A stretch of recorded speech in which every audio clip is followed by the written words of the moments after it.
Hello friends! Today we will talk about four Muslims who led the leaders of today's scientists like Einstein, Da Vinci and Newton. The first flying human in history was Abu al-Qasim Abbas ibn Firnas. What?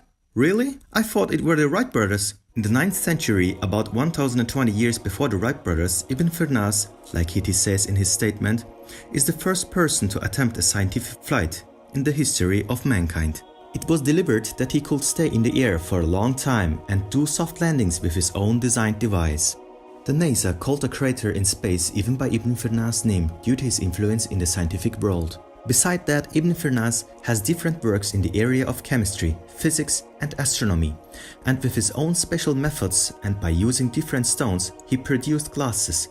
For the very first time, he also invented eyeglasses by discovering how to straighten glass. And since we are talking about eyeglasses, the second one is the finder of optical science, Ibn Haytham. He lived in the 10th century, and with his works in physics and mathematics, which were translated in European language, the astronomer Ibn Haytham led scientists like Kepler, Newton, Galileo and Da Vinci. In his work, Book of Optics, he worked in detail on the anatomy of the eye, on the functions of the eye, on its light and sight ability, and on hundreds of other issues like the breaking of light on transparent objects. His leadership let him go down in history as the father of optics. More than that, he found the photographic model. Therefore, Ibn Haytham is the first to have used the dark room. The third one is the leader of medicine, Ibn al-Nafiz. He is a Muslim who described the pulmonary circulation of the blood 300 years before Europe did. He was the first scholar who brought out scientific works. He concentrated himself more on the reason of the disease outbreaks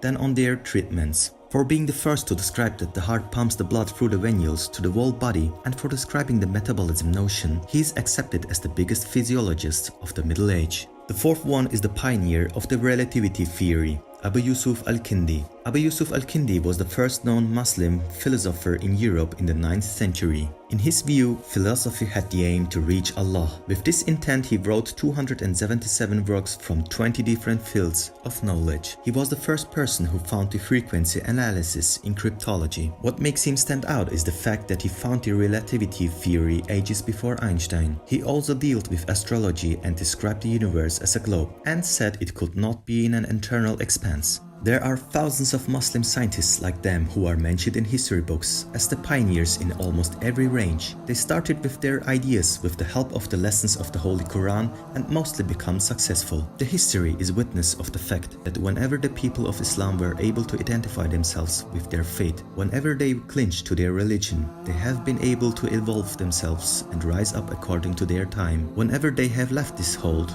they have fallen. We say goodbye with the words of our Prophet ﷺ. Seeking knowledge is an obligation upon every Muslim. May we all never lose the way of knowledge. Assalamu alaikum.